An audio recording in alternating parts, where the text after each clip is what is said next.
Meus queridos amigos, que a paz do nosso Mestre Jesus esteja com todos nós. Que possamos, em mais esse reencontro de bate-papo sobre a doutrina dos Espíritos, nos melhorarmos cada vez mais com o aprendizado dessa doutrina tão importante para todos nós. Continuando o nosso estudo do capítulo 28 de O Evangelho segundo o Espiritismo, o último capítulo, nós entramos agora na parte terceira desse capítulo, que são as preces por outrem, preces por outras pessoas. E o primeiro item é por alguém que esteja em aflição. Quando nós verificamos isso, encontramos alguém que esteja em aflição, nós temos que parar primeiro para pensar. Mas pensar o quê? De que forma nós podemos ajudar aquela pessoa? Nós temos visto muito aí agora as pessoas aflitas com a pandemia, aflitas com medo de se contaminar, aflitas e tristes, muitas das vezes, pela chamada perda dos entes queridos, o que é um erro, inclusive, se falar isso, porque ninguém perde ninguém. Tá? Então, nós temos diversas situações aí, as pessoas aflitas porque estão iniciando, muitas das vezes, um processo de doença, um processo doloroso, demorado. Então, são vários os aspectos que nós vemos que podem causar aflição. Aflição também por problemas de família, problemas com filhos, com pais, com mães, com maridos, esposas. Tudo isso faz parte do nosso aprimoramento. Mas a maioria das pessoas não entende desse jeito, não sabe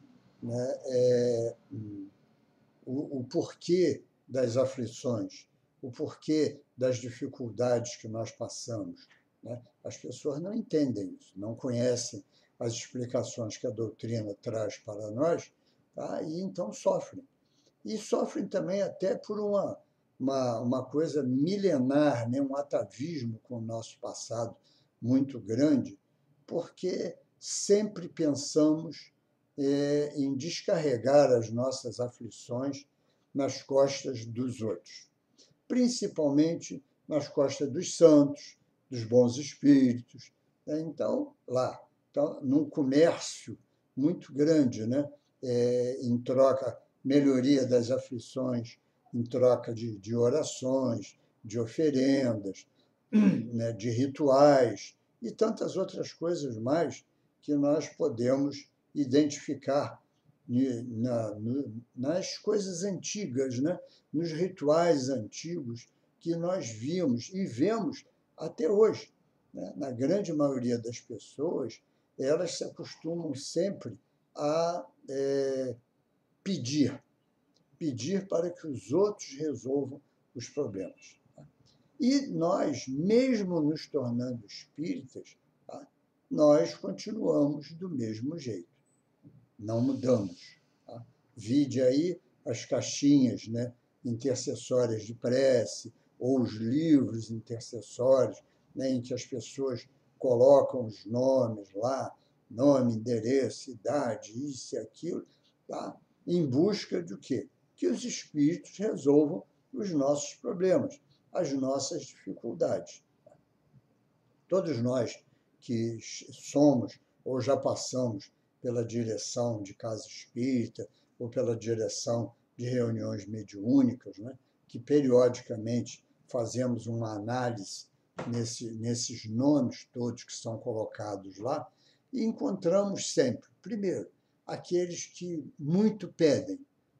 Então, a gente encontra, às vezes, 3, 4, 5, 6 papeizinhos lá com o mesmo nome, o mesmo pedido ali de intercessão pelas aflições que aquela pessoa está passando ali. Lá e é tão comum isso, né, que lá em Israel nós temos o chamado Muro das Lamentações, né, onde os ortodoxos vão rezar e onde reza a tradição que as pessoas costumam escrever os seus pedidos e enrolam e colocam nas frestas entre as pedras, né? Como se fosse um pedido ali, tá? Para os entes superiores, para Deus, seja que nome ele tenha. Fala-se também, não garanto, né, que se isso é realmente real, mas comenta-se de um modo geral, e já vi esse comentário mais de uma vez, né, que periodicamente uma determinada congregação lá acho que de rabinos ou de sacerdotes, né, daquela religião, eles vão lá e tiram todos esses papeizinhos, né, e recolhem, até para poder dar espaço para outros colocarem papelzinho lá, né? E, segundo reza a lenda aí, tá, nunca se encontrou um único papelzinho pedindo a Deus me torne uma pessoa melhor, tá? Me dê forças para passar pelos meus momentos de provação.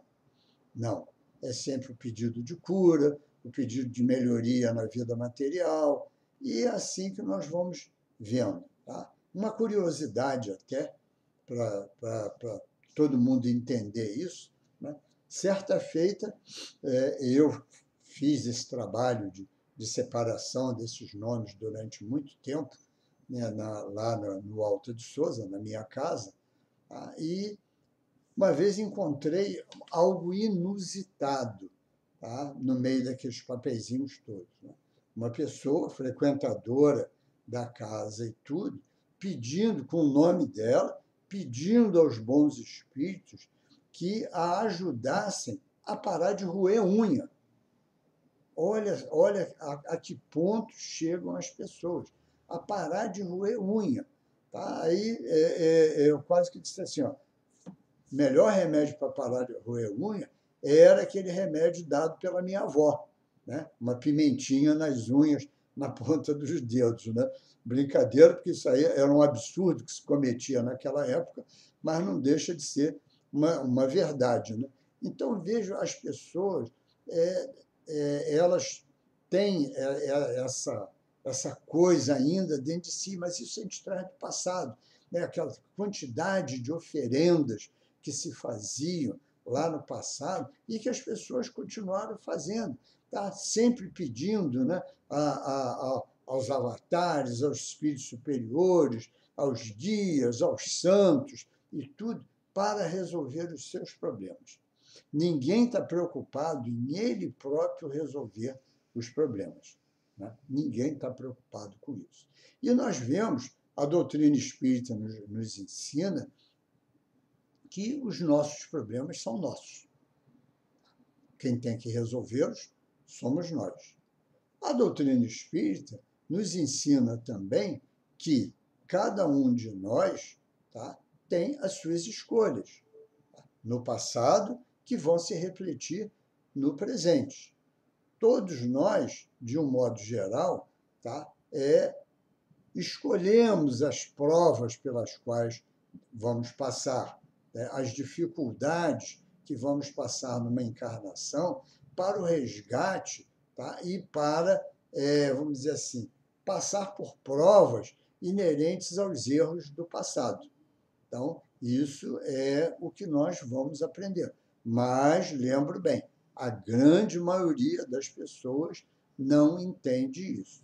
Tanto que é muito comum, né, você ouvir, muitas das vezes, as pessoas dizerem assim: ah, eu não admito isso, por que eu vou sofrer por uma coisa que eu não sei se eu fiz? Então, é muito comum se ouvir esse tipo de reclamação, vamos dizer assim, né? As pessoas não se conformam. Não, como é que eu posso estar sofrendo sem saber por que eu estou sofrendo?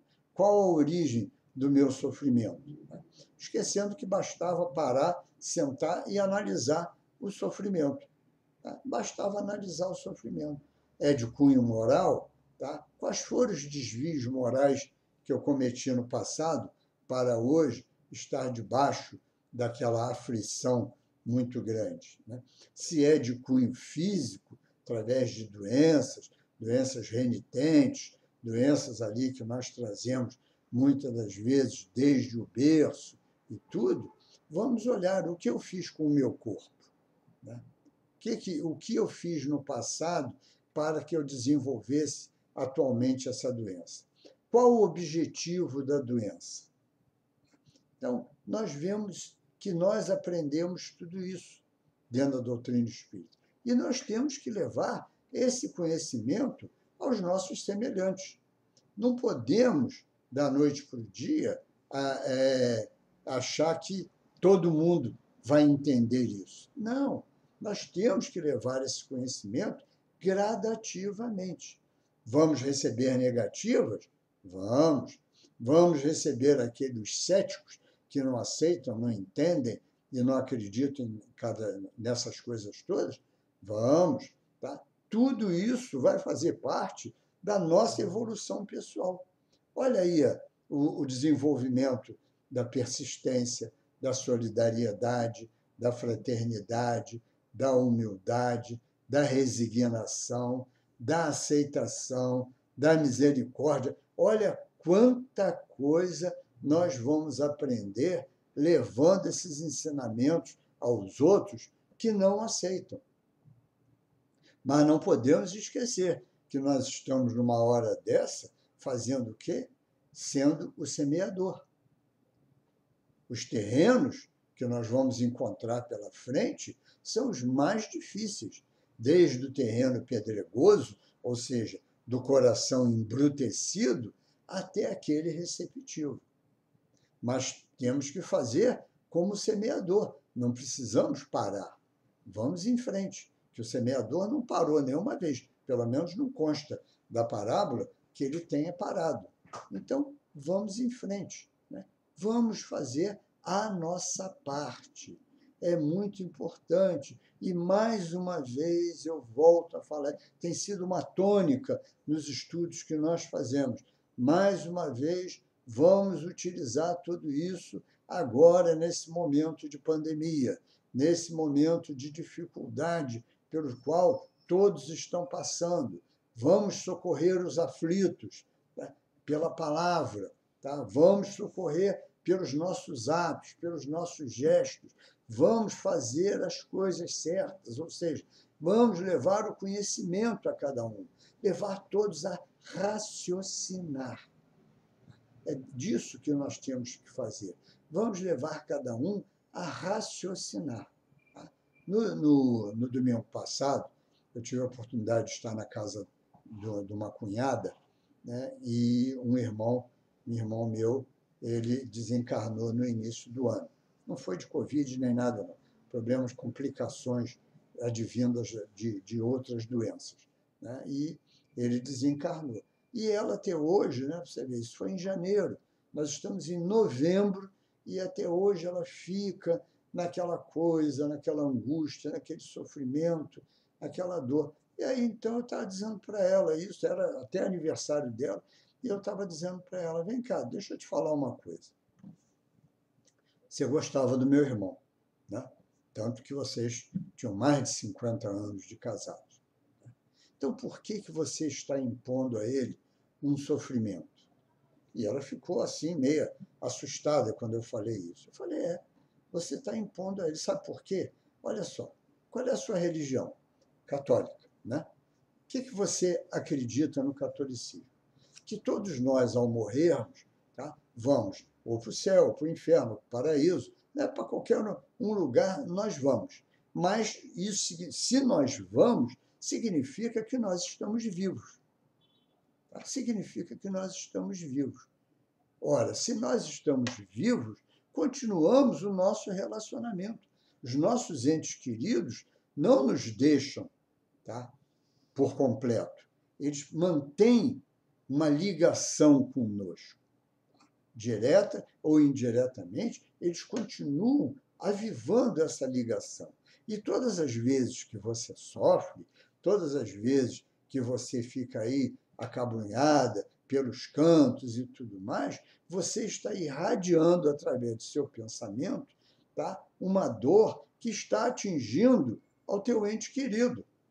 Tá? E ele está sofrendo lá do outro lado por ver você sofrer desse jeito.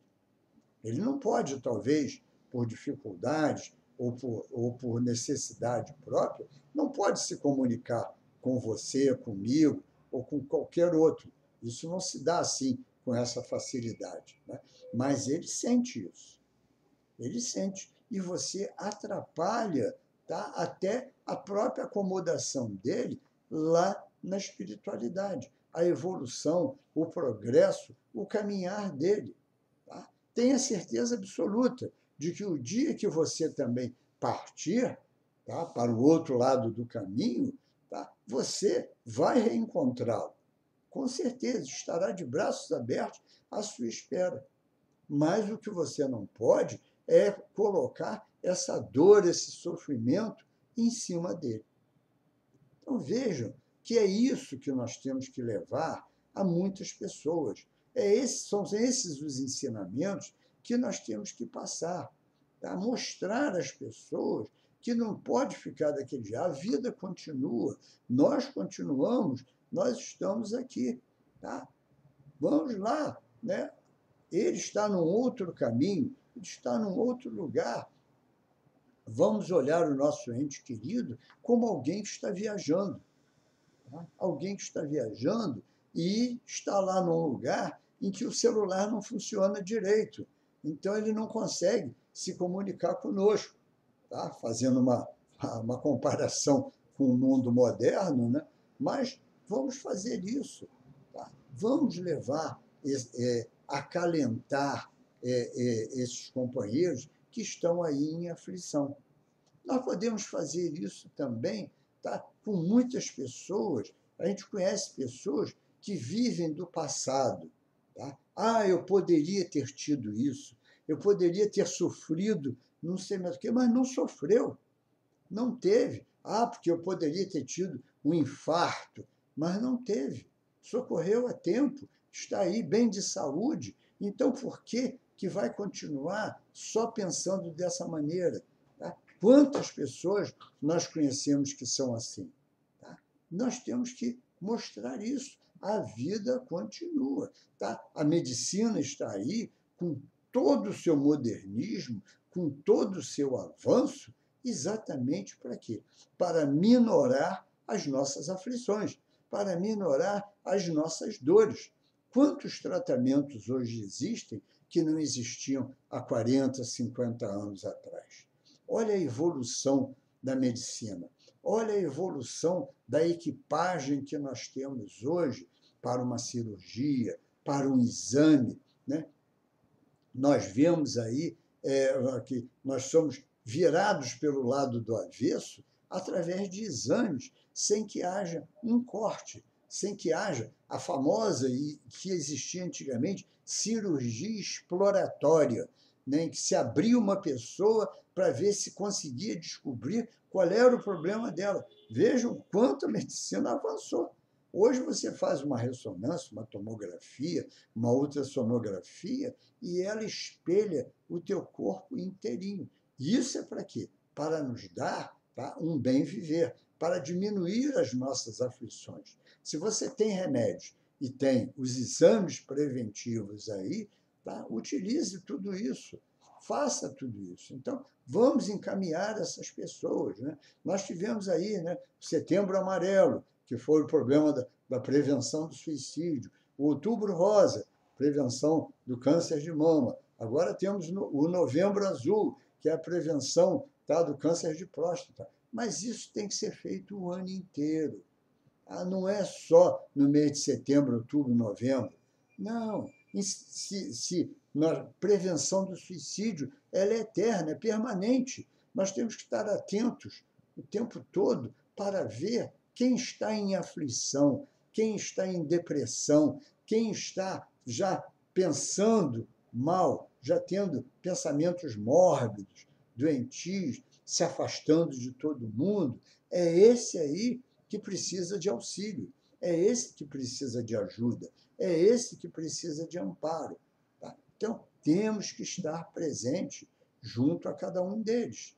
Temos que estar ali o tempo todo, orientando. Quantos são as pessoas hoje que ainda não fazem os exames preventivos, não fazem os exames periódicos? Né? Quantos são? E nós temos que incentivar essas pessoas.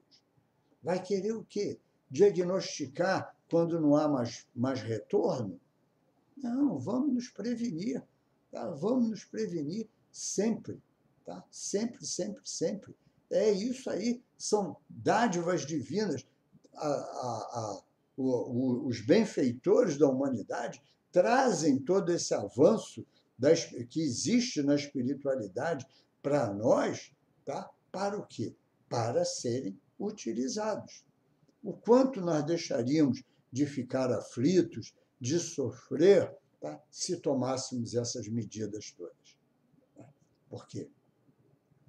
Se descobrir uma doença no seu início, você vai ter um impacto, você vai estar ali meio até apavorado com aquilo tudo ali, vai. Mas você tem uma coisa te sinalizando. Pegou no início, e 90 e tantos %, tá, de coisas pegas no início, tem cura, tem remédio, tem solução. Agora, num estágio avançado, é muito difícil.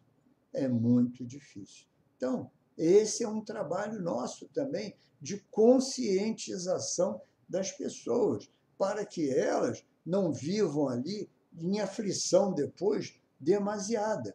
Porque quanto mais aflitos, mais energia negativa eles liberam, que vai atingir primeiro a eles próprios.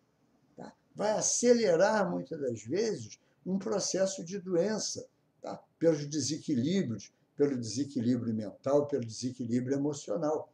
Então, olha o nosso trabalho nisso tudo. Tá? É muito importante nós, espíritas, termos essa consciência. Por quê? Estamos falando aqui de aflição dos outros, tá? De outras pessoas. Mas poderíamos colocar isso para nós próprios também. Tá? Poderíamos colocar isso para cada um de nós. Essas aflições, essas dificuldades todas também acontecem. Né? E a gente brinca muito, né? Que todo espírita, tá, sonha em um dia ir para nosso lar. Mas todo espírita não gosta nem de ouvir a palavra desencarnar. Né? Não, vamos deixar para depois, vamos deixar para mais tarde. Né? Não, querer ir para nosso lar, todo mundo quer ir. Agora, desencarnar já é uma coisa diferente. Né? Então, são atitudes que nós temos que ter com nós mesmos.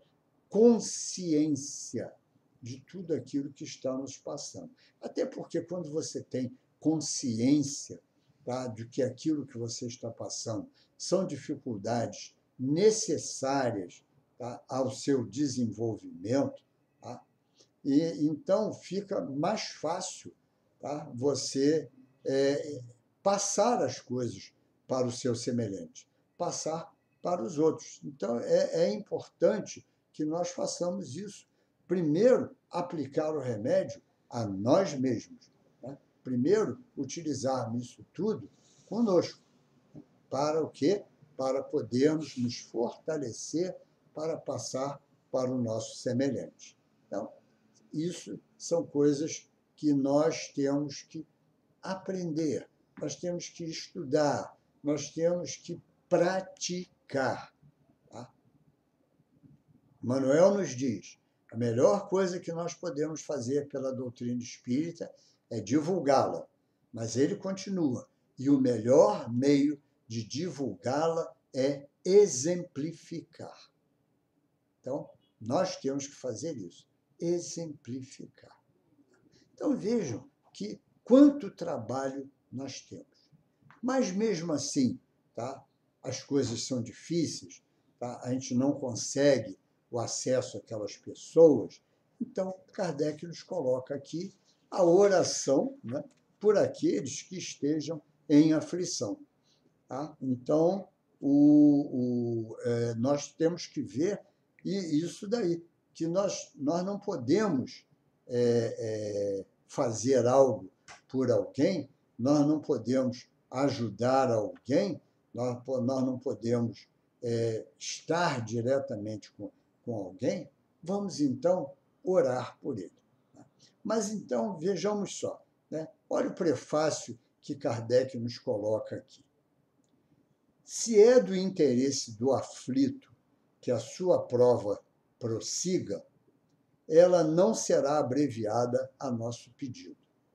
Parece estranho isso, né? Uma pessoa ter o interesse em continuar em aflição. Então, existe isso, né? A pessoa tem consciência, né, de que aquilo é importante para ela, tá? Então, ela, muitas das vezes, ela vai não entrar naquele estado doentio. Ah, estou sofrendo e não sei mais o quê, então vamos lá, não tem jeito mesmo, eu tenho que sofrer. Nada disso. Nada disso. Tá? É enfrentar o sofrimento, enfrentar a aflição de cabeça em pé, de cabeça erguida. É isso que nós temos que fazer quando a aflição está aí. Vamos lá, vamos. Ela apareceu? Vamos ver com que meios eu posso cuidar dela, né, lidar com ela. O que ela está trazendo para mim de melhoria? O que ela está me ensinando nisso tudo aí? Será? Porque quase toda a aflição que nós passamos, ela tende, tá, a uma coisa que nós vamos ler agora e que Kardec colocou muito bem aqui. Né? Então, ele diz assim, né? Então ele diz, né? Se é do interesse do aflito que a sua prova prossiga, ela não será abreviada a nosso pedido. Mas fora ato de impiedade desanimarmos por não ter sido satisfeita a nossa súplica. Então, o que ele está falando, né? Seria, né, um ato de impiedade. Então, isso significa o quê? Que nós devemos continuar fazendo a nossa súplica em prol daquele que está aflito. Né? Aí ele continua. Aliás, em falta de cessação da prova, podemos esperar qualquer consolação que lhe mitigue o amargor. O que de mais necessário há para aquele que se acha aflito, agora sim, são a resignação e a coragem, sem as quais não lhe será possível sofrê-la com proveito para si, porque terá de recomeçá-la.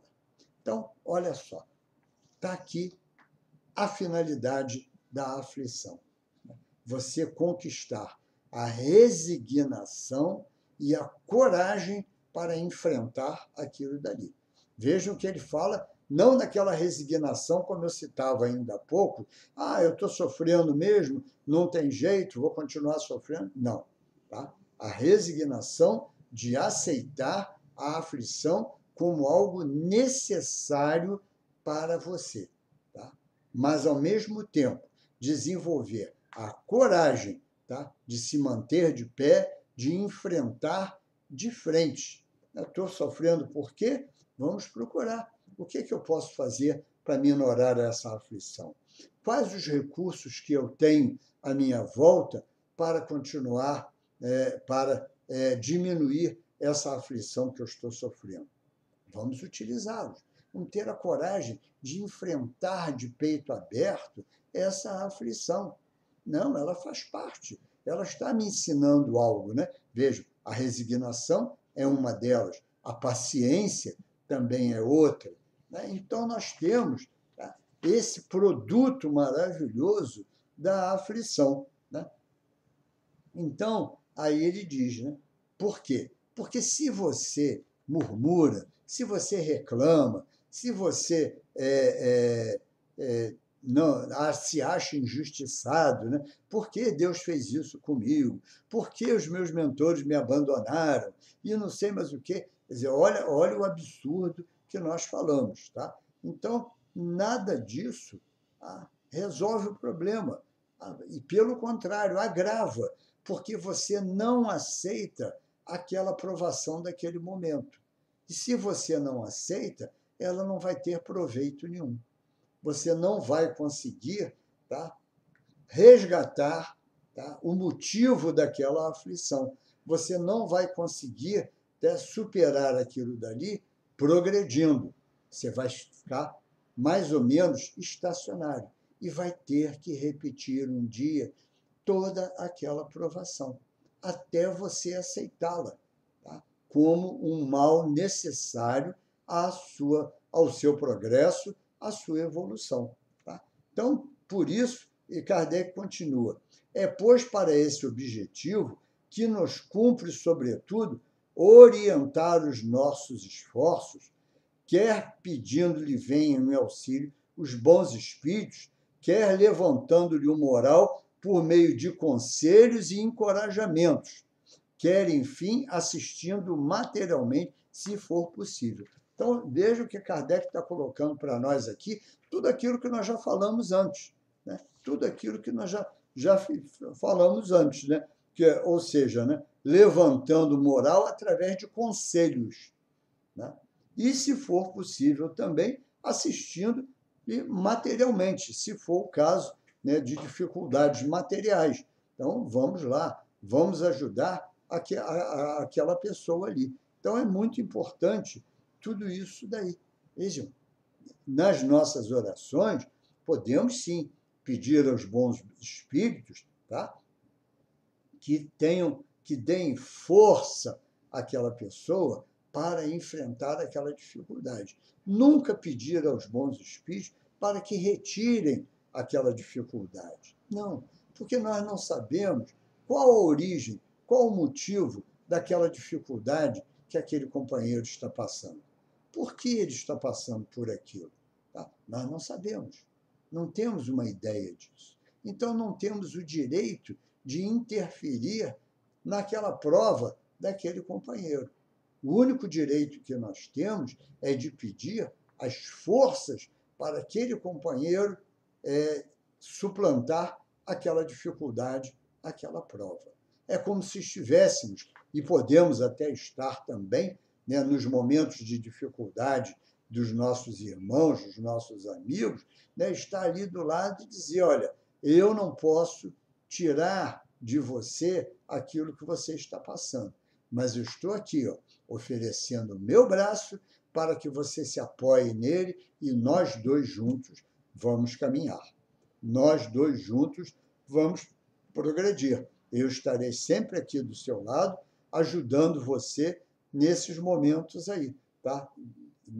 Te aconselhando, vibrando fluidicamente, através das orações e tudo, para que você vença esse momento difícil. Quer prova maior de caridade com o nosso semelhante que nós podemos dar a ele? Quer prova maior do que amar ao próximo como a si mesmo? Você se colocar do lado daquele ali que está aflito, tá? Se oferecendo para caminhar junto com ele, naquele momento de dificuldade? Isso é que é amar ao próximo. Tá? Isso é que é abnegação. Isso é que é já desenvolver dentro de você o quê?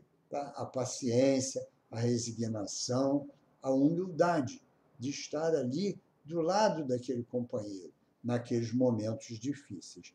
Né? E então, Kardec termina esse prefácio dizendo: a prece, nesse caso, pode também ter efeito direto, dirigindo sobre a pessoa por quem é feita uma corrente fluídica com o intento de lhe fortalecer o moral. Então, quando nós fazemos uma prece pelo nosso semelhante, né, que está em aflição, nós estamos ali, ó, doando fluidicamente, tá, as nossas vibrações para que ele se acalme, para que ele se pacifique, para que ele se melhore.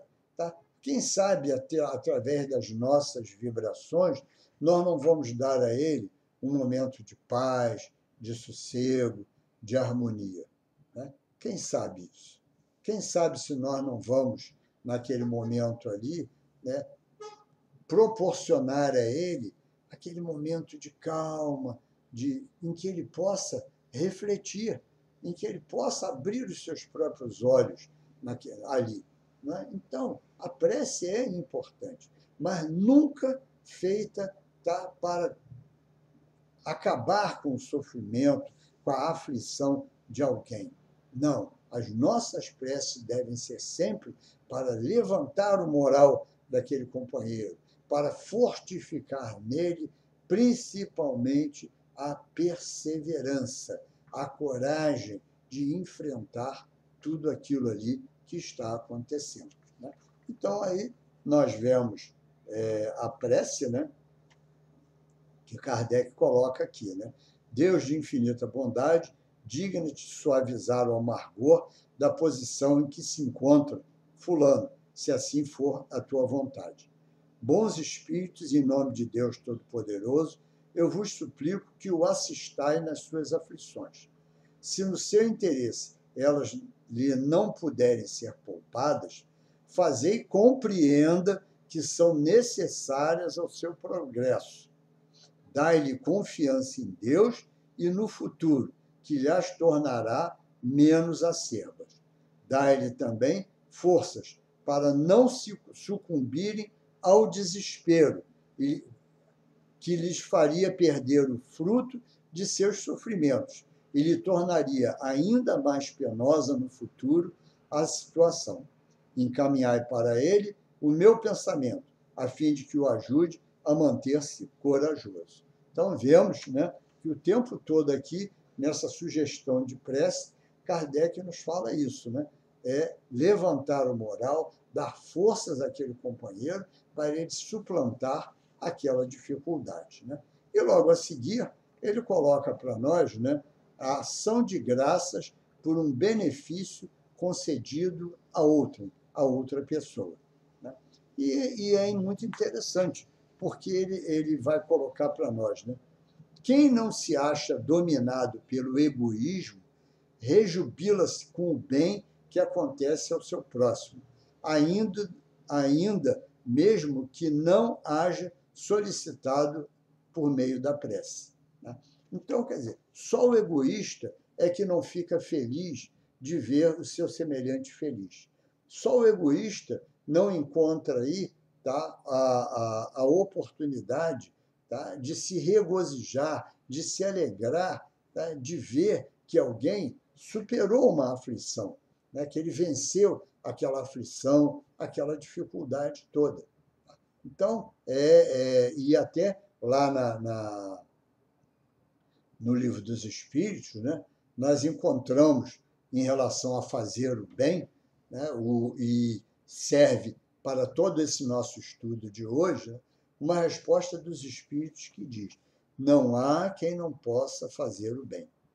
Somente aquele que se encontra cego pelo egoísmo não encontra a oportunidade de fazê-lo. E não há um só dia da nossa existência em que não tenhamos a oportunidade de praticar o bem. Então, vamos fazer isso. Vamos praticar o bem. Só o nós nos alegrarmos, tá, pela felicidade do nosso semelhante, pelo ele vencer as provas dele, isso deve ser um motivo de nós nos rejubilarmos com tudo isso. Tá? Então, é importante que nós façamos isso. É importante que façamos o bem incessantemente. Tá? E nas horas das nossas preces. Né? Vamos fazer a prece para o encorajamento daquele que sofre e também vamos fazer as nossas preces rogando por aquele que terminou uma aflição, uma dificuldade ou uma prova, que ele também não esqueça de agradecer a Deus, tá, pelo término daquelas dificuldades todas. Tá? Não basta nós pedirmos, nos alegrarmos para isso. É necessário que nas nossas orações nós também enviemos mensagens para aquele companheiro, para que ele também, nas suas preces, agradeça a Deus, tá, ter terminado vitorioso aquela dificuldade, aquela prova. Tá? Então, esse é o nosso estudo de hoje a respeito dessas duas sugestões de prece que Kardec colocou aqui para nós. Né? Que Jesus nos ilumine, guarde, guie e abençoe, e que muito breve nós possamos estar juntos novamente. Até a próxima.